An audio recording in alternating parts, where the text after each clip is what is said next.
I am here with Ty Gwerder fighting Shane Sobnosky, UFL 3, August the 12th in Mesa, Arizona. First of all, Ty, big fight coming up. Obviously, how's everything going ahead of this one? How's camp been? Camp's been good. I'd say it's probably the best camp I've ever had. And to this date, I'm feeling strong, feeling healthy, and nothing's went wrong. So hopefully we can end this camp on a with a cherry on top. Absolutely. Now, I think a lot of people know you from your Bellator run, maybe your LFA stint early on in your career, but the UFL, how did you link up with them? Because I think they hit the radar when they announced the having insurance for fighters, and they kind of made a splash.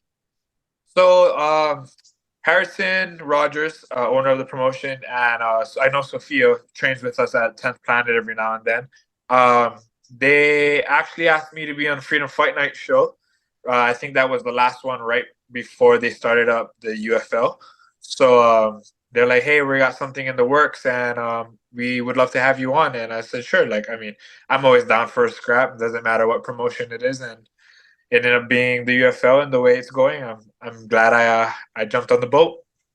Did you know about the health insurance side of thing at the time, or was that something that came along later?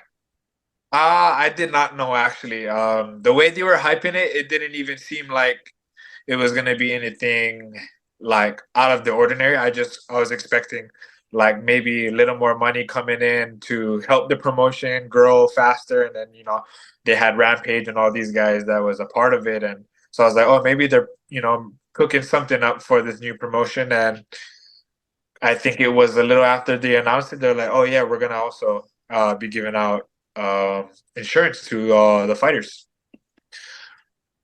Well, that is a very cool thing to hear. I mean, it's one of those things where hopefully you don't need it, but if you do need it, it's there for you. You mentioned Rampage there, of course, Rampage Jackson, UFC legend, Pride legend. I mean, he's an ambassador for the UFL. What's that like, just having someone like that, a veteran of the sport around? And was he someone you watched when you were coming up in the sport?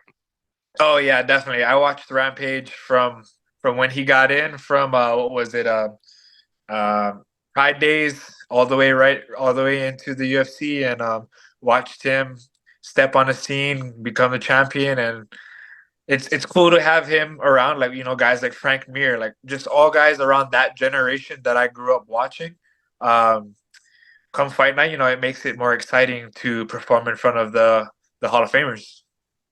Well, very cool there as well. This is your second fight with the promotion. I want to go back to that last one. Obviously, you land that head kick, highlight reel stuff. Did you notice kind of an uptick in people interested in you after that?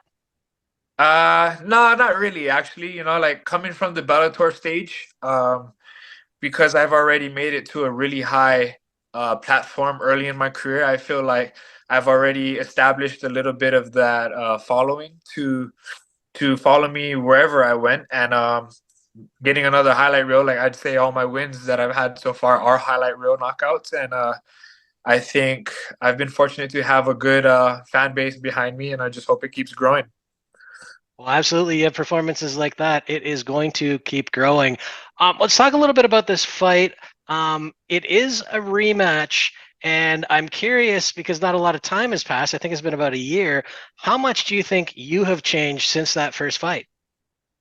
A lot has changed. Mindset, definitely. Like going into the Shane fight the first time, I was coming off a two-fight loss streak, and so my mental headspace is in a lot different, very different now going in, because now that I've actually got a win, let alone a knockout finish.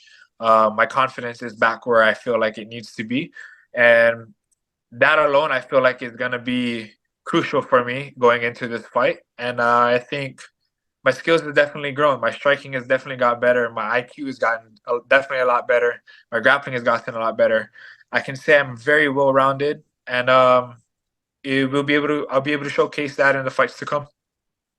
You were having some success in that first fight before things went south, so to speak. I'm wondering when you go back and watch it, do you see things where you're like, I got to watch out for this, or I need to be careful of him doing this? Or, a year later, do you just wipe the slate clean and start fresh?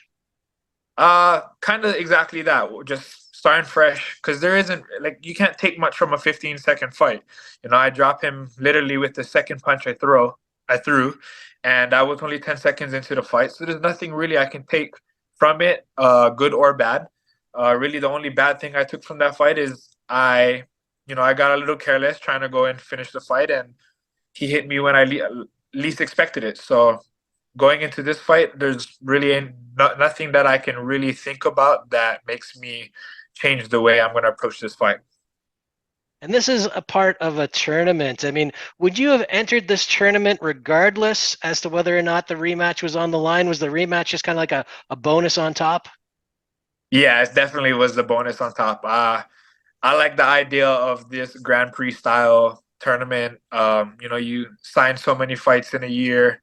You're guaranteed those fights as long as you keep winning.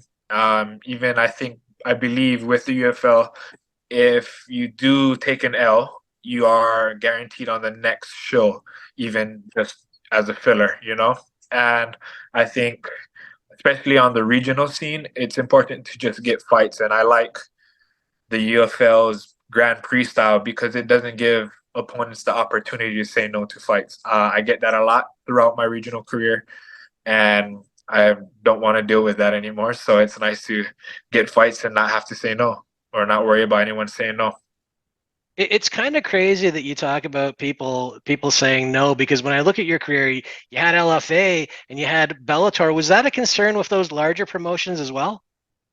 It for me it was. It always has been for me in my career because I feel like a lot of people really looked into who I was training with, where I was training. So, like, I never really got to train with an amateur team. I never did train on an amateur team, to be honest. And I've got guys like Brad Tavares, Uriah Hall, Sean Strickland, guys that are very high level, top 15 in the UFC. Those guys always been my training partners. And guys like Chris Curtis. You know, I don't get those feel good rounds, and people see that I'm getting work from the highest in the sport, the highest level of sport guys in the sport. I'm sorry, and I think that plays into people's head where they want to take fights against me or not. Well, you mentioned some big names there, and I was going to actually ask you. You mentioned 10th Planet earlier, and of course, a bunch of guys out of Xtreme Couture under, Eric Nixick, one of the best coaches in the game. I was actually going to ask you how that gym has kind of helped propel your career forward. Clearly, it definitely has. Oh yeah, definitely. I mean, I've been with Extreme from the beginning. I trained back home at a gym called Mixed Martial Arts Development. Guys that already had ex-UFC fighter Brandon Wolf, who was our head coach at the time as well, and then guys like Brad Tavares was already there, and we all moved to Las Vegas all together. And here I'm at Xtreme Couture. I've been at Extreme for 11 years now, and it's really made me grow in this sport at a accelerated pace. One fight, two fight, three fights in, and I feel like I have the experience of a UFC veteran. Well, definitely looking forward to this one. And like you said, you're training with some real solid guys at Xtreme Couture. Um, I want to ask you about the rest of the year. I mean, this is a tournament, so obviously the goal is to advance to the final. But on a longer scale, how do you see your career at this point playing out? What's the goal for you in the next, say, 12 months? The next 12 months, first things first, I go and get this belt in December after I beat Shane. And we go wherever it takes me. I've always really believed I've got top level talent, and I believe that's where I belong with the top level guys. Despite my record, I've fought very tough guys that I've never said no to any fight. So, I win this belt and my contract is up. We'll see what the UFL decides to do with the second season of UFL going into 2024. And, if they decide they want to keep me and they do big things there, I'll stay. And, if I get another call from the UFC or Bellator or PFL, and that entices me to be excited about something, I'll definitely take up those offers. But until then, I got to go win this belt first. Absolutely. Well, eyes on the prize. Ty, thanks again for the time tonight. I'm going to ask you one more before I let you go. Just give us a prediction for this fight, August 12th. How does this play out? August 12th, I think we're gonna be in for another knockout. I don't know if it'll be in the second or third round, but it'll definitely be in one of those 2 rounds. Good stuff, man. Well, best of luck in the fight. Looking forward to it. Thanks again for the time.